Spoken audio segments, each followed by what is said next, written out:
What message lies at the heart of the Isle of Man government? Is it a tax and spend government, spending all our hard-earned savings, or is it a government that takes a more cautious approach to spending and sees income growth as a product of a growing economy?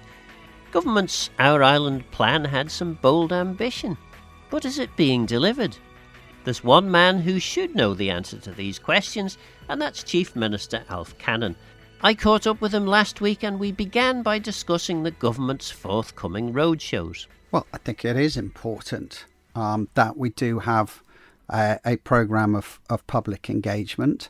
This was a commitment that we made last year. I think it proved to be a successful commitment. There was some good exchanges of views. There was some very useful personal interactions with members of the public outside our normal constituency basis and outside of the normal forums in which we operate. And from my own perspective, and one of the reasons why I came up with this idea was to make sure that council did have that real-time exposure, if you like, as a group to public sentiment and public views.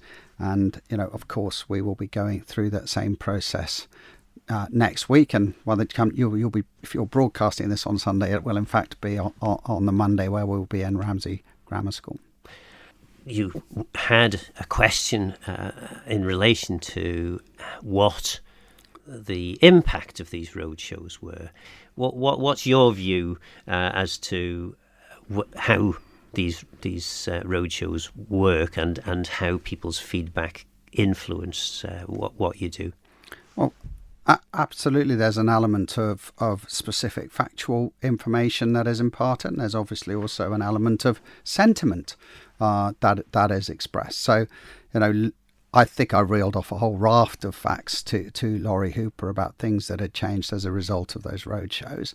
And we can look at, for example, steam packet fares, cost of travel, which was one area, and the roadshows took place sort of spring last year, and in September the steam packet were announcing changes to fares, which saw reductions in terms of the standard fare price, free travel for children, an equalisation in terms of some aspects of freight travel. So that's one classic example. I think one of the aspects that was bubbling over a lot at the last roadshows were issues within fundamental structural issues within the hospitality sector at the time, and we took immediate action actually after those roadshows in terms of providing some support for the hospitality sector. Healthcare clearly was a major issue at the last roadshow, and we've taken steps to make sure that we are getting healthcare spending under control, but also trying to get healthcare delivered more in the community so that we can get more access to, say, for example, GP appointments. Immigration was one of the core issues that was raised with us. In July, Tynwald will be bringing forward those proposals for a new higher immigration status in terms of the wages that will be paid to applicants and immigrants coming across to the Isle of Man from outside of the common travel area. Even security was an issue that was raised with us. We've taken a lot of investment into security now in terms of policing. There's 17 new police constables just being signed up to join police force. We've integrated ports and policing to get port security and policing together. So we're taking that matter very seriously. And there were other subjects, of course, that were raised with us where I can demonstrate there has been action housing, for example. And I know that David Ashford, Chair of the Housing Communities Board, this week has been on telling everybody actually that we have pushed affordable housing levels up in this administration. We've already built more affordable housing than during the entire lifetime of the last administration, and we've got 100 or so affordable houses to come in the next 12 months. And of course, we've got plenty of evidence of the supply of housing that we've been building in the private sector. So there's a raft of stuff that happened last year that gave us significant food for thought. And of course, the other aspect of these roadshows is for an exchange of views and for ministers to be able to, under questioning, put forward the views of council or their views as to the policy direction and area that is being followed. What you get every 5 years is an opportunity to find out in great depth what the public think. Certainly, in my experience, canvassing is one of the most rewarding and most informative thing that any politician can ever do. When you're first elected, you're pretty much in touch with where the people are. The further you drift through your 5-year term is the more detached, I guess, you become. So these sorts of roadshows where you at least get a snapshot of public opinion, they'll help you as council of ministers, I guess, just the way in which you think about the political issues of the day. You then have that remembering of, well, actually, this is what the people have just told us in these roadshows. Well, absolutely. I mean, and yes, the longer administration goes on, then arguably the harder it is to make those sorts of changes in a short period of time. And some policies do take a matter of months, if not years, to actually come through to fruition. So, for example, the brownfield sites, where we committed to making progress, and I think we can demonstrate say that through the Manx Development Corporation, but also through the Island Infrastructure Scheme, which has been in operation now almost since the beginning of this administration. But we are starting to see some of that building now coming through. Yes, the MDC did finish the Westmoreland Road Nurses Home. They've clearly got further work to do up in that area. But we are making progress in a number of those areas. And from an economic perspective, the general evidence is that despite quite a few pressures that are coming through, we've met our targets in terms of net positive inward migration. We have a stronger workforce than we did 4 years ago. And that has proved positive for us and will help us economically, move forward. Accepting, of course, there's always going to be now challenges and issues and real life experience that is now going to be raised with us over the next week, which we absolutely need to consider to factor into our thinking. And you can make short-term changes. For example, in some areas, for example, steam packet fares, for example, dealing with the immediacy of a structural short-term problem in a particular sector. But also, one needs to then bear in mind both sentiment, reality, actual views for direction of travel versus obviously some of the other factors that government will be dealing with politically and in reality as well. So not everything that's said to us will result in action, but this is a chance for us to get out from beyond what might be regarded as normal comfort zones and talk to people in different environments. And as I say, to hopefully learn and understand more about what impact is going on sort of effectively outside of our normal sort of discussions and even just outside of our constituencies. Anyone who's listening then, if they're pondering, should I bother going to this roadshow or not? What is in store for them if they go, and where and when can they go? So on Monday, 30th of June, we will be in Ramsey at Ramsey Grammar School. On Tuesday, we will be in Douglas.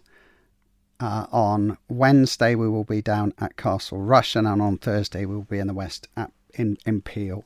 Every day we will make it clear exactly where that location is, and I would say to anybody who wants to come along, you can register for that event. And again, those registration details on Eventbrite are, I hope, fairly visible.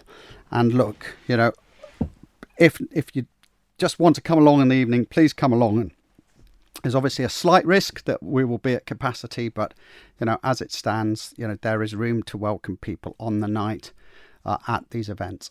Is this an opportunity for one-to-ones with ministers, or is it a big kind of bun fight type political meeting? No, absolutely. There is absolute chance for the first half of the meeting, for the first 45 minutes, hour or so, to be able to talk to ministers on a one-to-one basis, in a more relaxed way, and I hope to exchange those views over a fairly short period of time, but nevertheless still on a one-to-one basis. and then we'll move to a more traditional question and answer session. There's no doubt that Council of Ministers is doing at least what is necessary, and possibly going slightly over in terms of actually getting out there and understanding what people want. How good do you think Council of Ministers is in placing in the public mind, might be a better way of putting it, what it is that you are about as a government? What is your mission? What are you trying to achieve? So what is the story of the Isle of Man government?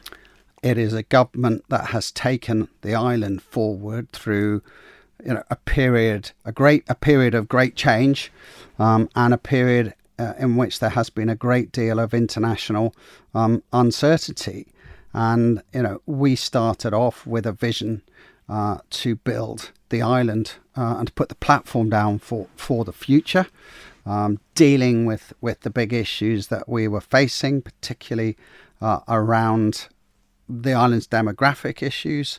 As I said, an island and a government, therefore, that was going to put in place the foundations for us to be able to move forward and build our island with a younger working population, to fill the skills gaps, by filling the skills gaps that we had, and by driving forward the economy, creating new jobs, giving opportunities for business. And around that, of course, then tackling and building the public services, the infrastructure that we were going to need, to move forward.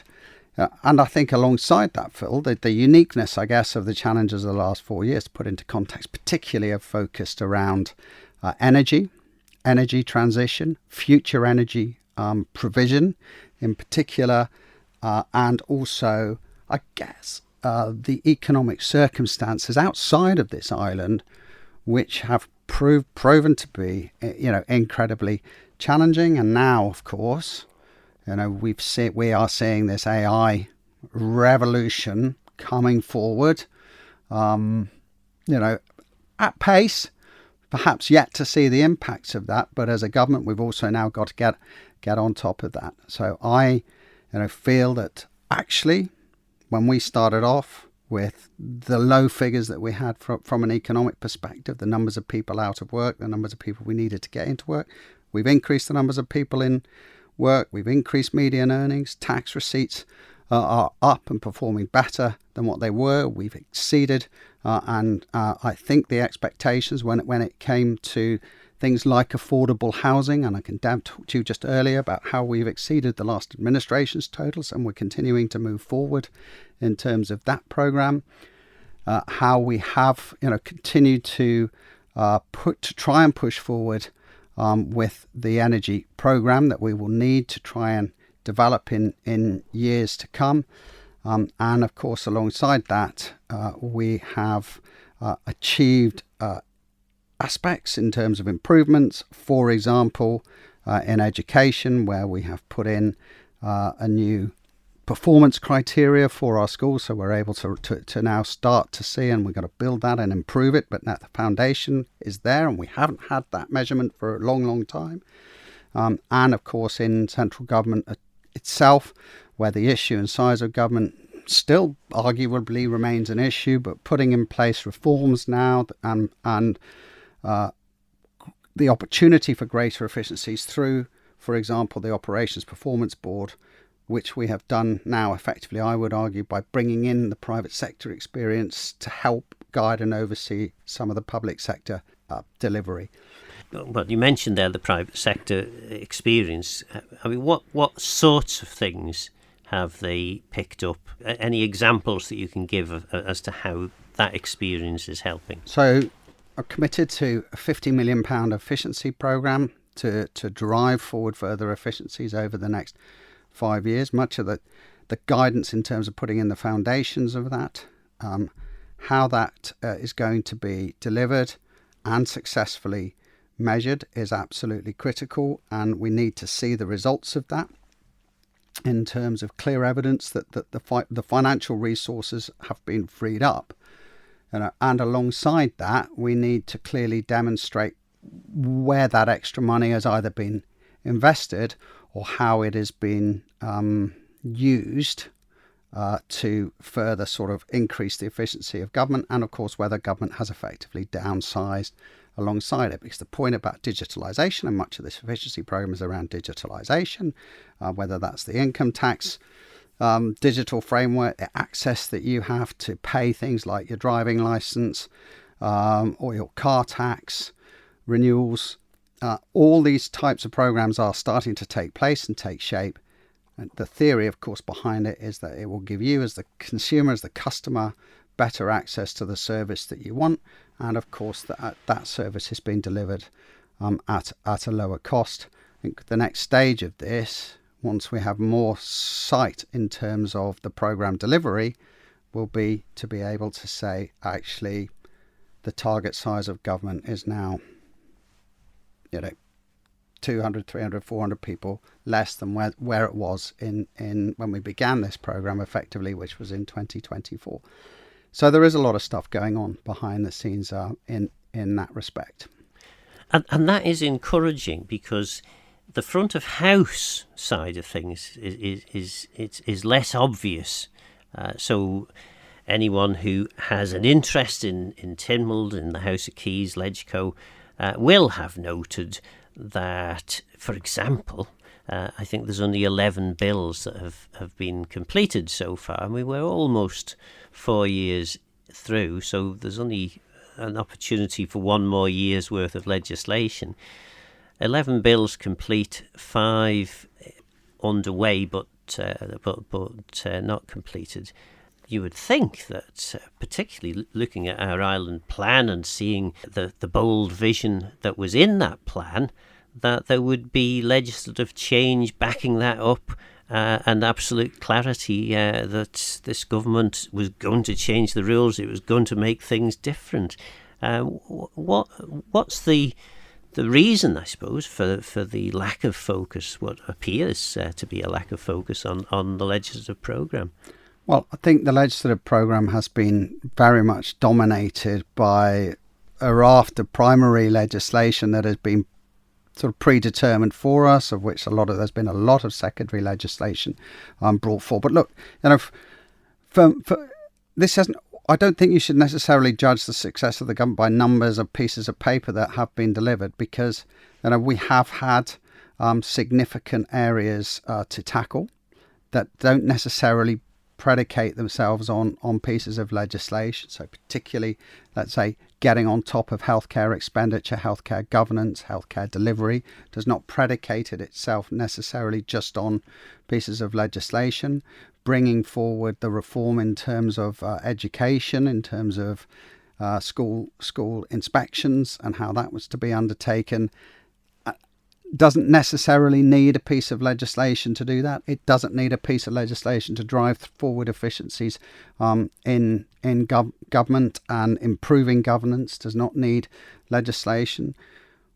We have, of course, documented a lot of this, and some of it has indeed fallen into various codes and guidance, etc. For example, the capability of departments to bring in non-executive directors to help them get that sort of private-public partnership working together, if you like. So actually, the government can clearly demonstrate how it has made improvements, how we have improved the economy, how we have improved lives, how we have built more houses, how we have sought to get healthcare under control and move it forward without necessarily bringing forward legislation. There is legislation, of course, coming through in quite big streams. So, for example, the Marine Infrastructure Management Act has taken up a huge amount of officer time in terms of getting the technicalities of that right. We need that legislation in place for the future. It's not materially impacting today or tomorrow, but we've had to invest a lot of money making sure that we're ready to go with offshore infrastructure should we come to realise the capabilities that we have for renewable energy offshore. So that's another reason why, because we've been working on quite heavy and detailed legislation, both in that respect in education and in healthcare, that has taken a lot of time and is taking a lot of time to develop. But I mean, that example is probably not the best of examples, because I remember saying something remarkably similar to what you've just said when I was Infrastructure Minister back in 2015-16. And at that stage, we had a programme to start working on that legislation. We're 10 years on now, and it's only just starting to come through. I mean, that's an incredibly slow pace of change, isn't it? I think that, we're moving slightly sort of more into that context of energy now. But I think that's symptomatic of the challenges that we have faced in terms of realising our capabilities to deliver energy, both offshore, and indeed onshore. So I think that actually, 10 years is a long time. Over 10 years since we certainly licensed offshore, and we're still theoretically coming towards potentially a planning application. And look, not only have we got legislation to get through to enable things to happen should planning applications be successful, but we've also got barriers to overcome in terms of grid connections, access to effectively the UK grid, and CFD rounds, i.e. the rounds that they offer for connections and suppliers to come on grid. So actually, I think it's an issue worth highlighting. Yes, it is taking a long time, but this is, as a whole, the energy development is simple to talk about, but in practice is proving much harder to deliver. And of course, that went on to the fact that, we're putting this energy report or energy update before Tynwald in July. And I think we're being very honest with Tynwald and with the public that targets that were given to the government around electricity decarbonisation in particular, are now seriously in doubt. And because you were supposed to have something like 30 megawatts of generation capacity in place effectively before the next election, and that's just not going to happen, is it? Well, that's absolutely not going to happen. I think the realities of that now are pretty clear. I mean, the process around planning, the legitimate process that interested parties want to go through, of course, and the legal process, the lawful process that the MUA need to go through in terms of delivering this is clearly taking much longer. And of course, the brutal truth is, there are much other greater technicalities also behind the scenes. Even if this does get approved, transporting infrastructure across to the Isle of Man is an issue, and not least getting in the order queue to get this these infrastructure, the turbines manufactured, is also another critical matter that is not always as simple as it might seem, given a lot of competing demands. And of course, when we're talking about energy from an Isle of Man perspective, you've also got quite a change of emphasis going on around us. Yes, on one hand, people pushing forward with renewable energy, and on the other hand, drill baby drill.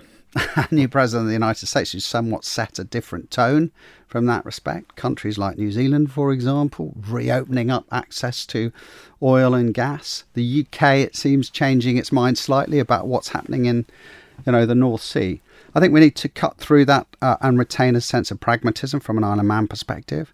I think we need to be now realistic with ourselves that gas will remain a transition fuel for us from far longer than some people would have ideally wanted.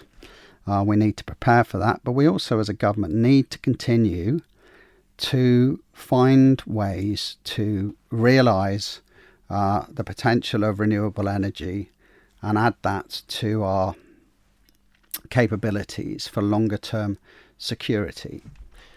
Do you think Tynwald members, your ministers, I suppose in particular, and yourself, have a strong enough sense of purpose? Because it does feel like the timescales that change takes are far greater than perhaps they would be if there were ministers with very, very clear sense of purpose and vision all signed up to the Our Island plan, which was the government plan produced, I think it was 3 years ago. It was finally ratified. There were lots of quite bold ambition in that plan. It doesn't feel as though the progress is eye-catching. In fact, if anything, it's quite the opposite of eye-catching. It's a kind of a general sort of shuffle forward rather than bold strides. I think, fundamentally, I would say to you that we have delivered on a lot of the key underpinning measures of our island plan in terms of taking us forward. But we've also dealt with a lot of headwinds along the way, and we've discussed some of those headwinds, and those headwinds have had impact on a real basis on our island, and whether that has been, the impacts of inflation, the cost of living, the change and transitions that we've been going through from a technology basis, the headwinds that are potentially coming down the line now economically, and without getting into sort of levels of detail that will have people turning the radio off, but global taxation levels, AI developments, which is positive but also could be challenging in terms of jobs and job infrastructure, the rising cost of healthcare and dealing both with that but also getting in the investment necessary to help that change and transition. So it's to, for example, get healthcare back out into the community and get healthcare closer to people's homes. So actually there has been a lot of transitional work that we have undertaken. I think the island can be proud of the progress that it's made. We're certainly not in that 2016 position where we were net negative migration and people were leaving the island. And I think that actually when you put into context the positions, the benchmarks all around us, the island retains, a strong position. We are working, and we've got to work incredibly hard to continue to take us forward positively. And of course, we've got to build on, some of those issues, for example, that were raised very much at our last public roadshows. That's why this year we have focused on the economy. We have focused on immigration. We're raising up the minimum levels of wages to prevent low-cost, low-paid immigrants coming across into society, possibly causing structural problems for us. We're talking very much about security on our island. We've invested in our police force. We've strengthened their capabilities, and we're taking that incredibly seriously. The island's going to be a very safe place to live in a very uncertain world at the moment. We're continuing to invest in our long-term energy security, but we've got complete energy security at the moment in terms of our capabilities to deliver gas. So there's actually a lot of positives that I can give you that a lot of other countries will be finding as negatives. But Phil, and I suppose the problem though is you've trotted those out now. The message, because I did ask you earlier about the story of the Isle of Man government, and I guess I got the whole story rather than the synopsis on the back cover. I'm not sure that people really get what it is that this government's about, what that core message is, what the what the actual progress is, what the general direction of travel is. And perhaps that's because of the inevitable nature of a government made up in the way that our government is. We don't have party politics. It has to be a pragmatic, collective way forward. But it just feels as though, likes of the great sort of orators in politics, they've got their tough on crime, tough on the causes of crime, education, it's the economy, stupid, these sorts of things. You knew exactly where those political leaders stand. I'm not sure we get that from the Isle of Man government. I don't think we've been about buzzwords at all, Phil. There hasn't been, yes, absolutely at the heart of everything is the economy, because without a strong economy, we are not going to have the money that we need to invest in all the the other core aspects of public service delivery that we've mentioned during this interview, and we were very clear about how we were going to address some of the problems in the economy, effectively undertake that economic recovery piece, which was so desperate after a very damaging 2 years of COVID. We set that out clearly in the Island Plan, and we've delivered on it. No question. I think, when in any other normal period of time, we will probably be celebrating that to a large degree. The bottom line is, the harsh realities of government mean that we are tackling a whole number of other issues which are challenging us, of course, which your plans don't necessarily factor in. And we talked about those key and critical issues. But the important thing is that I can safely stand up next week and say, you told us about security on the island and immigration last year, and we've tackled it, and we've dealt with it, and we've improved the situation, and we've invested resources in it.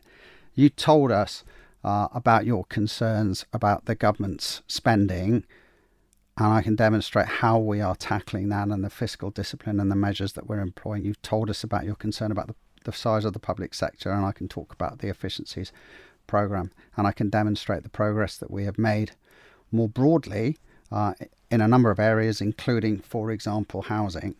That doesn't... And look, as an island, I think we should celebrate the successes that we have made in those areas, except there is a huge amount of work to do.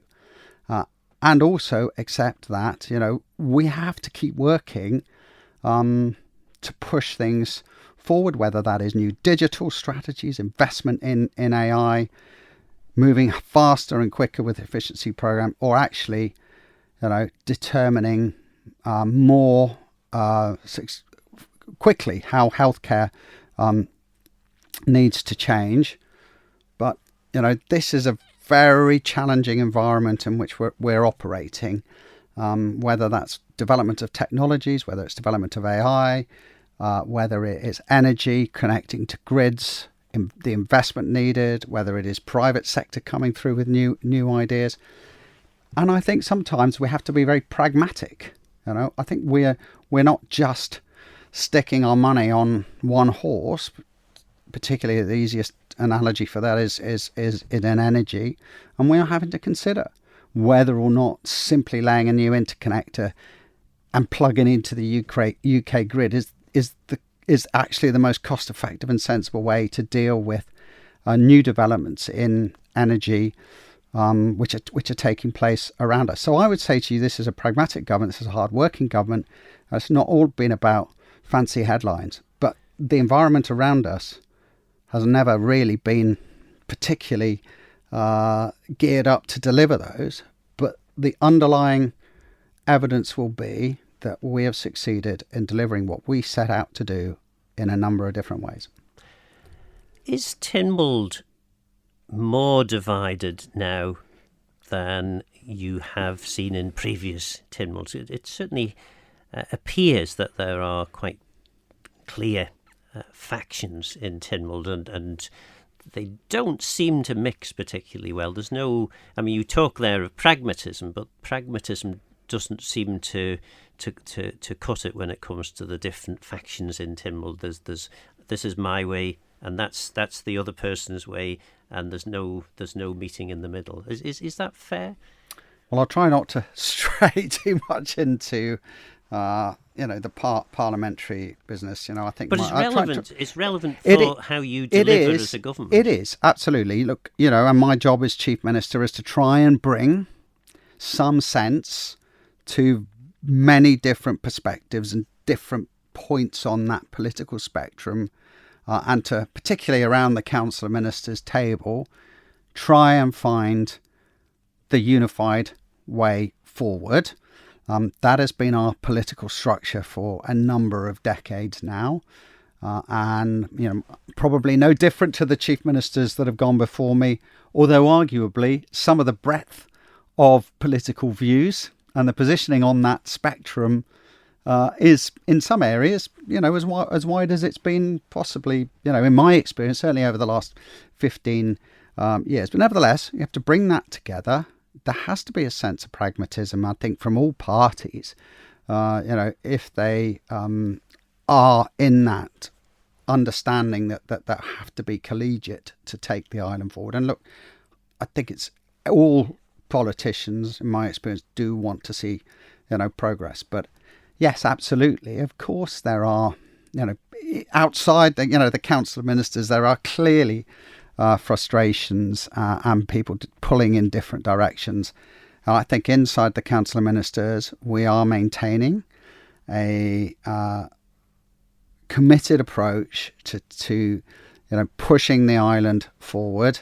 And everybody has to have a bit of give and take and understanding of what is necessary in order to provide a cohesive government that is moving forwards. But absolutely, there are a lot of differing views and that can create some friction and some tension. But, as I say, we're all committed to moving forward and we do so. And I've always been very honest with people that, we should have robust discussions in the Council of Ministers particularly, but we do need to get a position that we can unite behind, and move forward on. And of course, we had a question actually on collective responsibility in the House of Keys on Tuesday.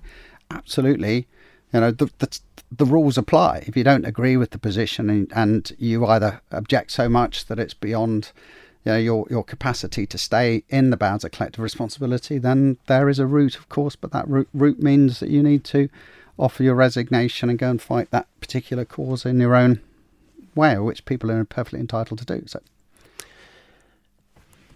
we are effectively 3 years into the Our Island plan because, of course, it took the best part of a year to develop that.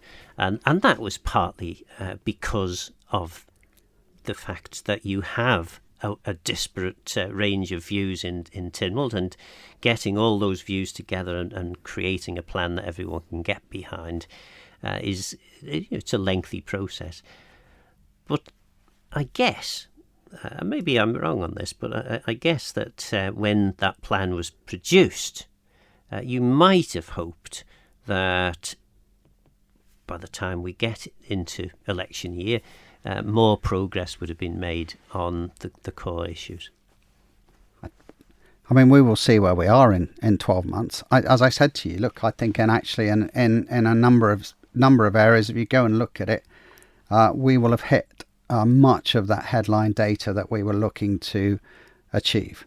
And I think we will be able to demonstrate that, and I hope be able to hold our heads up and say that we have taken the economy forward in a number of different areas. But also, and more importantly, we have been capable of dealing with the issues that have come upon us, as they will any government, whether that's pandemics, financial crises, transport issues, general economic performance issues that you may not have otherwise been able to have planned for. And I firmly believe that each issue that has come to us, outside of plans and all the rest of it, we have tackled, we've reacted to, we've responded to, and we found a way through. And that, I think, is evidence of a government that is capable of positive thinking, that is capable of working together, and is capable of finding solutions. And I was very much involved with a government at the time, just prior to this one, of course, in facing up to that kind of challenge. And I can tell you, our reaction to dealing with the economic crisis at that particular time demonstrated the capacity, my capacity, people, the capacity of Treasury, of DfE, of people around us to work together and deliver the solutions we needed at the time. And I think that we should take comfort from the fact that we are capable of delivering that outside of just the standard plan that we all produce from whatever sphere of life we have, whether the public or the private sector. Does it help or hinder that so much of the high-level experience that you had in terms of senior officers in government when you began your administration is no longer with you? Look, I mean, everybody wants change, don't they? And we decided to make some changes, and we were part of a transitioning period of time where we were coming out of COVID. There were our own crises to deal with, whether that employment tribunals or operationally. And we, there were officers who were naturally coming to the end of their service. I think the important thing from an executive perspective is to make sure you've got in place those sort of core frameworks, which will inevitably mean that whoever comes and goes, there is still that essence of knowledge and planning that has continuity. So whether that means implementing the right training and development of those sitting behind senior officers, or in our case, and I think on our main, very pleased that we've done this, an operations performance board now that will stay, I hope, in perpetuity, that has that private public partnership element in terms of the experience that we have brought in from outside to support, but also effectively to guide senior officers. So absolutely, I think we continue to move forward, and personnel change as they do politically and they do at executive level. But I don't think that has not been a hindrance. Sometimes you need to move forward, and to do that you need to make changes, but positive changes nonetheless.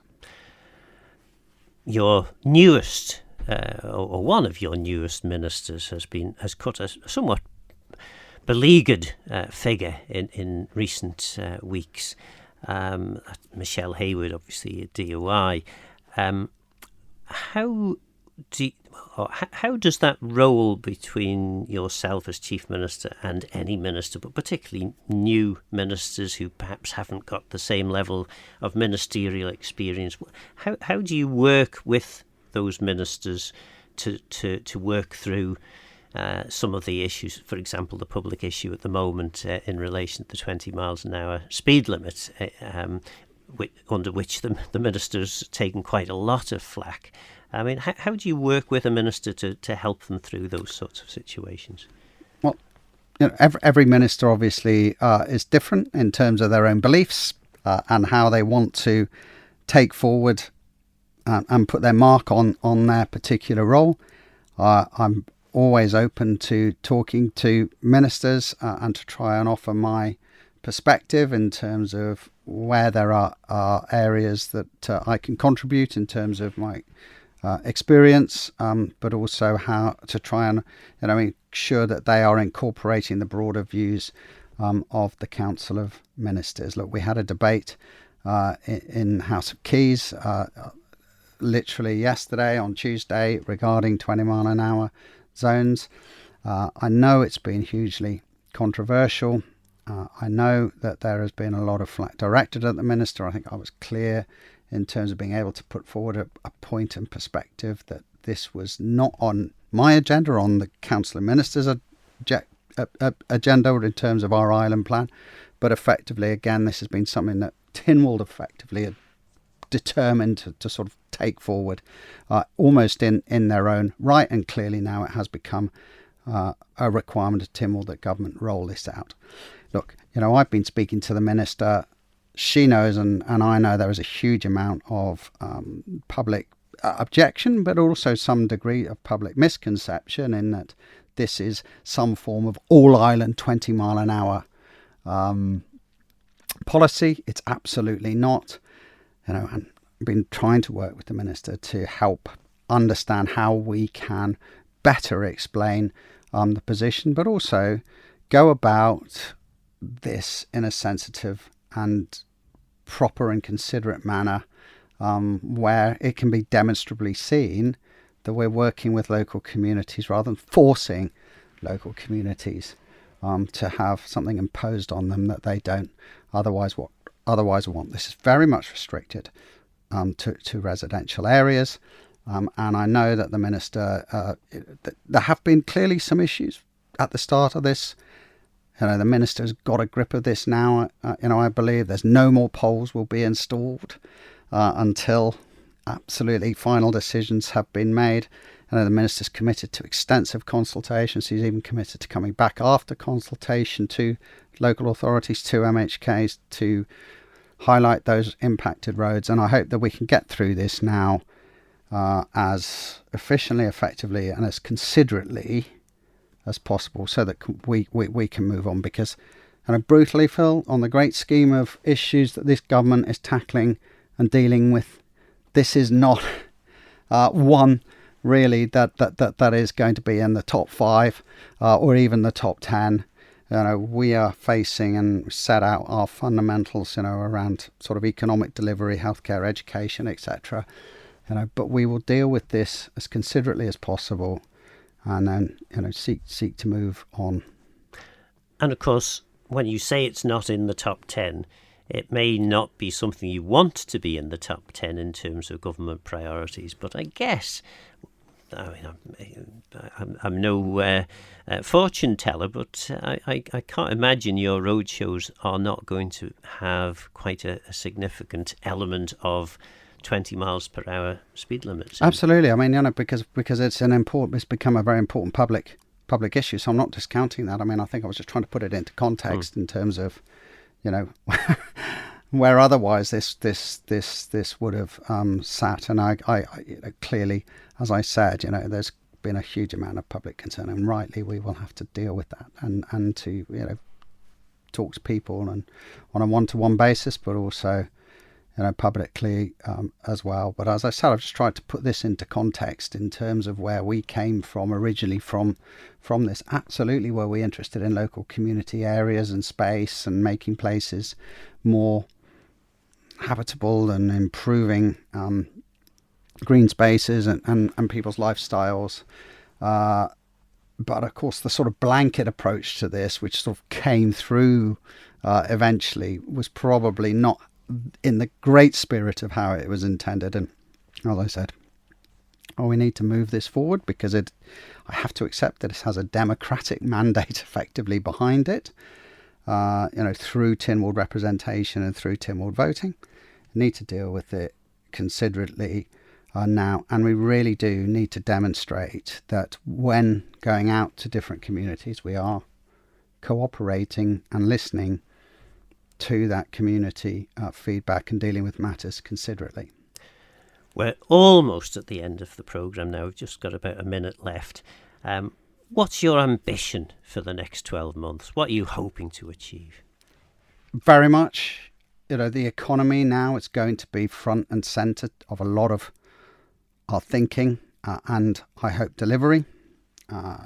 We have got a busy 12 months in front of us in that respect, not least because in 15 months' time or so, the island's going to be under international scrutiny with a money val, a European inspection effectively through this money val organisation, and they will have the power to determine somewhat, how we progress the economy in the future. In other words, we need to get through that, and we need to be given a clean bill of health, and that's why we're investing significant sums now in ensuring that we have tackled some of the issues that we can see coming through from financial crime aspect, making sure that, of course, our regulation is up to speed, but also helping the private sector, move forward, and alongside that, getting ourselves, I think, into a clearer position where we can actually properly see things like our AI strategies and our digital strategies coming forward with greater clarity about how they will help improve, the economy, business confidence, but also our sort of economic infrastructure on the island. And I would like to see, in 12 months' time, a clear demonstration about how we've got on top of healthcare funding, but also within the budgets that we've got, made further progress in terms of delivering care in the community, giving people more access to GPs and medical treatment, and relieving some of the strains that we've had in the hospital, alongside the other issues that I've clearly set out in terms of security, immigration and education. But I'm going to really, I hope, put the economy front and centre of the next 12 months as we push forward. And I want to get to the end of next year with a sense of confidence in the island's future, but also a belief that people are making progress in their own lives. That was Heir and Michael MHK, Chief Minister Alf Cannan. So what do you think? Do you know what government's ambition is? I'm Phil Gorn, Guramaus and Geisha from. Thanks for listening.